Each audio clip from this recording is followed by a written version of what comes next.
Hi, this is Daniela Cambone, joined today by Keith Neumeyer, CEO and founder of First Majestic Silver. Keith, always good to see you. Hope you're having a good summer thus far. Well, I've been down in Costa Rica for the last month, and the weather in Vancouver has been pretty crappy, as many people know. So it's finally, I think I brought the sun back with me, so it's now beautiful here in Vancouver, and yeah, looking forward to our call today. Yeah, awesome. Excited to discuss First Majestic's Q2 2022 production results and also get updated guidance for the second half of 2022. But before we do that, I also invite everyone to stay tuned to the end of the video because First Majestic is going to be giving away another 10-ounce silver coin. It's the contest that everyone loves, so be sure to stay tuned for the end of the interview so you can find out how to take part. That said, let's start by talking about the quarter's results. Very impressive here. You're producing 7.7 million silver equivalent ounces year over year. The quarter's production up 20%. Very impressive. Let's talk about how you did it. Well, it's really, Santa Elena is really turning out to be quite a wonderful mine with the Ermitaño or the Ermitaño project within the Santa Elena complex, and the grades there have just been fantastic, and we're if it wasn't for that mine, I think you would have still seen some increase, but because Jarrett Canyon is slowly improving as well. But yeah, it's really been Santa Elena. Wow. Well, looking over the press release, I see that the Ermitaño mine at Santa Elena, as you mentioned, had this strong quarter, a record-breaking quarter for the company. The two mines, if I'm correct, combined production of 2.2 million silver equivalent ounces. Is this just the beginning as the project continues to grow? I mean, what's next here? Well, the original guidance that we put out in January for Santa Elena, I think from memory, was around 6.5 to 7 million silver equivalent ounces, of which approximately 50% is silver and 50% is gold. We're now, the guidance we just put out yesterday, it shows closer to 9 million ounces on an annualized basis, and the gold is kicking up a little bit. It's more like probably 60% gold and 40% silver because the gold grades are just coming in so nicely. But it's cash flowing. We love to have gold. I'd love to have some more silver, of course, but the gold is great. Okay, so on that note, I want to ask you about Jarrett Canyon. I know a lot of viewers curious because this was a project that was recently added to First Majestic's portfolio, let's say.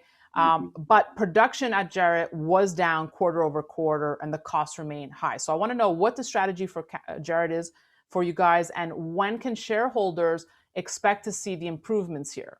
That's the number one question for you, Keith. Yeah, we get the question a lot as well. We put that into our portfolio in April of last year, and Nevada-based, old gold mine, used to be the largest gold mine in the state of Nevada. It was producing well over 300,000 ounces of gold in the 80s, and we bought it at about 110,000 ounce production, but it was losing money and challenged by a lack of investment. And we've gone in there and really improved a lot of legacy issues, improved the mill quite dramatically. We've been doing a lot of development, joining the SX mine, the Smith mine, bringing Saval 2 and West Gen into production over the next couple of quarters, and the drilling. We have about 100,000 meters of drilling being drilled there this year. So all this costs money, and it hits our cost, and there's a delay between the time you can actually start filling the mill with new ore that you're discovering and the time you're spending money, and the delay can be 1 to 2 years. Now we've only had it in our portfolio for just a little bit over 1 year. So we're expecting to see throughput start to increase into Q3 and Q4 as we try to outline as best as we can, in today's announcement. But and as the throughput increases, costs will come down. We are projecting that mine is going to produce 200,000 ounces of gold by the end of 2024. All right, so a little bit more patience needed for Jarrett Canyon, but we're from what I'm expecting hearing from you're almost over the hump. Well, our internal projections, and hopefully we're not being too aggressive, but we're showing Jarrett Canyon profitable in Q4. Okay. All right. Mm. I want to talk energy costs and inflation. Obviously, two very hot topics. For most of the year here. I Mm. noticed that First Majestic, you're continuing to make improvements to the clean burning LNG power plant at Santa Elena complex. Can you tell us more about this project, Keith? Sure. When Ermitaño came on board, we had built this, very large LNG plant, about 12 gigawatts of electricity, supplying over 90% of the energy needs of the Santa Elena operation. But when Ermitaño, it's such a big mine, and will become the majority of the feed over the next, 2 to 3 years. It's 4 kilometers away from the current infrastructure. So we had to expand the LNG facility because right now we're running on diesel, which of course diesel is more expensive, but it's an interim solution. We had to build a power line from the current infrastructure, the current mill, to the Ermitaño area, and that's almost complete. So over the next a couple of months, you're going to see us starting to use LNG for Ermitaño. So not only have we really had some nice grades and some good profitability, it's actually going to improve with the LNG expansion kicking in later this year. Yep. And just, I mentioned inflation, just overall, how has inflation been affecting the business, Keith? Can you give us any insights? Yeah, in Mexico it's less so because we've had Right. these assets, and then we have long-term contracts. And LNG, of course, we've got long-term contracts at prices much lower than the current market, which is quite nice for us. We've got cyanide contracts and other types of reagents, and we have long-term relationships and contracts in place. But Jarrett Canyon had none of that. Jarrett Canyon, when we bought it, was really, living, hand to mouth, and because it was, not a particularly profitable operation. There was, credit issues with the mine, and no one was really willing to enter into long-term contracts with Jarrett Canyon. Now, of course, with First Majestic, a much larger company, we're able to start entering into longer-term contracts and negotiating better deals because we're a bigger buyer, of many of these reagents that we need throughout the multiple operations. So we're getting better deals, but still, energy costs are up 50% in the state of Nevada, year over year. And that's a huge driver. And we're seeing some inflation in manpower costs as well, because with all the inflation going on, there's a demand to employers to increase salaries, and which we've been doing as best as we can. So we are getting affected for sure. We're hoping we're seeing a peak. We're hoping we're seeing inflation roll over. There are signs that we are peaking out, but time will tell. Keith, I have to ask you about the silver price. Obviously, gold and silver having a tough summer thus far. We see the strength of the US dollar. We see the rising interest rate environment. Silver specifically down 20% from the start of the year. What do you say to all the silver investors out there? Yikes. Basically. It's surprising me a lot, but when I started seeing silver come break below 2150 and get closer to 20, my gut, I even had chats with people here internally that I'm predicting 1850 silver, and not that I wanted to see that, but it just became so obvious to me, with copper breaking down, lead zinc breaking down, the softs like the corns, the grains, everything's just dropping.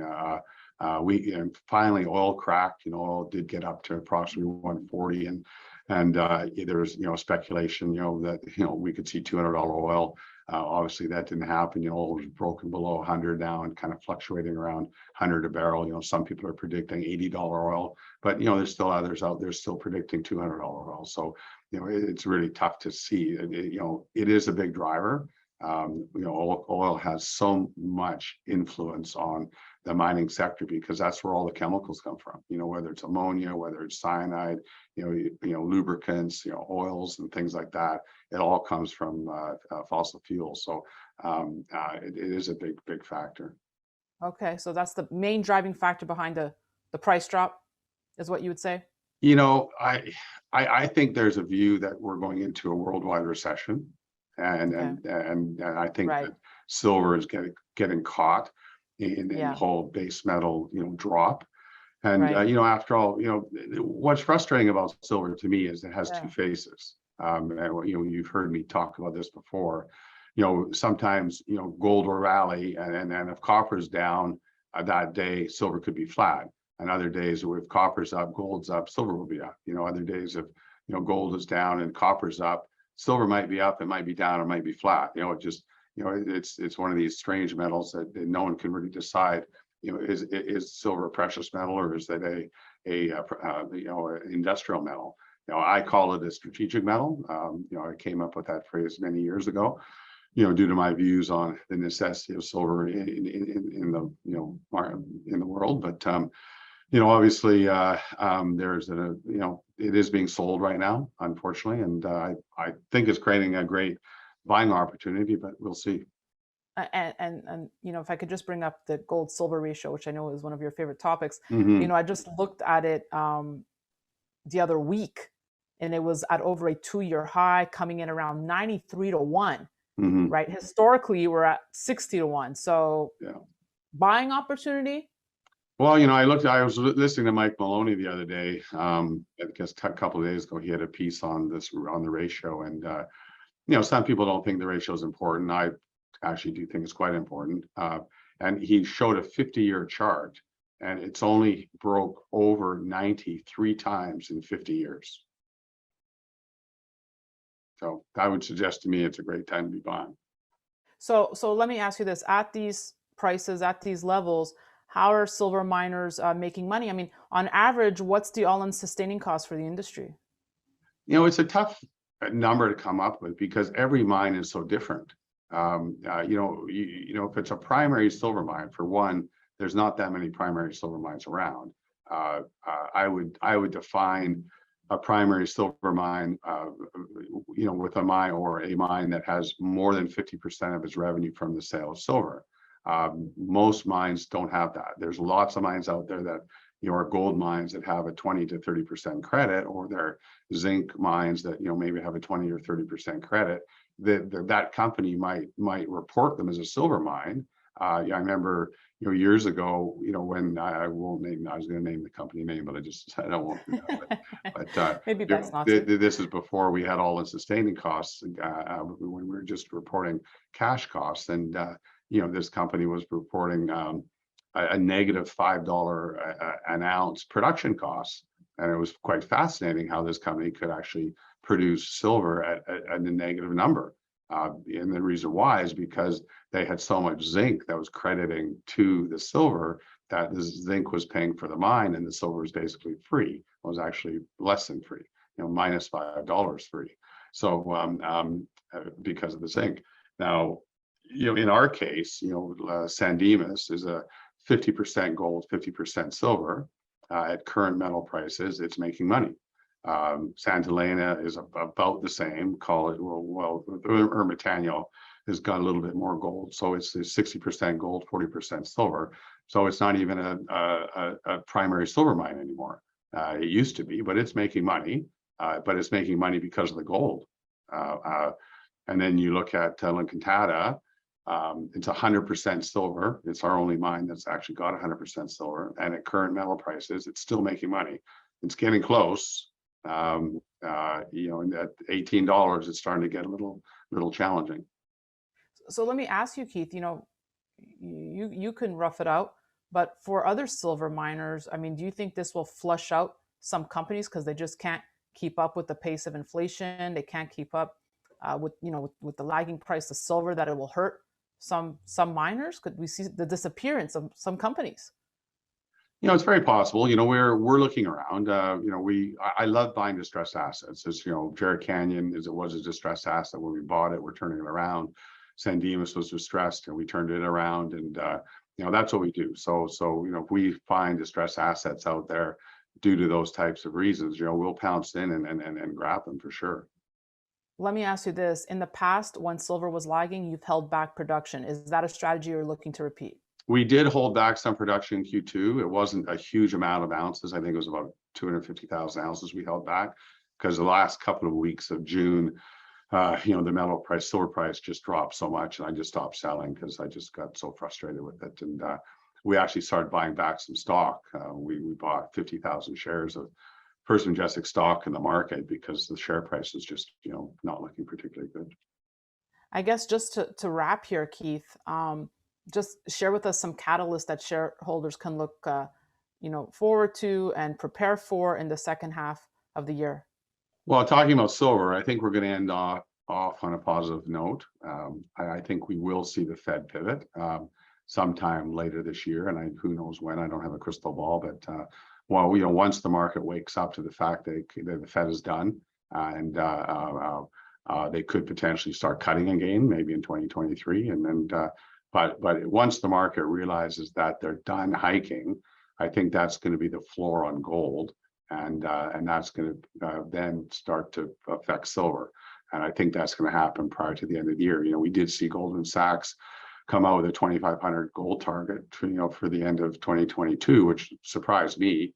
The big bank in the U.S., $2,500 gold. We all love to see that. So, and if that did happen, that's going to be probably what, $30 silver potentially. Right. So, we can look forward to that. But, when it comes to corporate stuff, Jarrett Canyon, as I said earlier in our chat, that we're expecting Jarrett Canyon to start to free cash flow by the end of 2022, and then look forward to a pretty strong 2023, with increased production. And Santa Elena through Ermitaño is going to continue to grow. And there's even thoughts that we might be expanding that mill over the next couple of years. Another thing folks can look forward to is your silver contest, where you have the chance to win a 10-ounce silver coin, correct? And Keith, is it true that someone actually won it the last time we did this?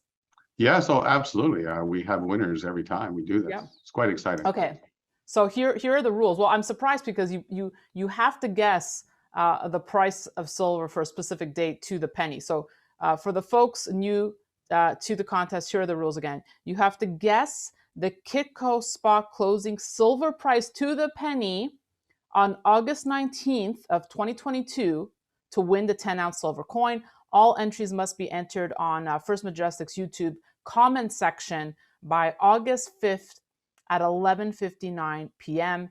And it's one entry per user. Best of luck to everyone. Totally take part. Why not? Right? The guess is free. I'm gonna take part. So thank you, Keith. Yeah, and thanks very much, and great to chat again, Daniela. Awesome. We'll see you soon.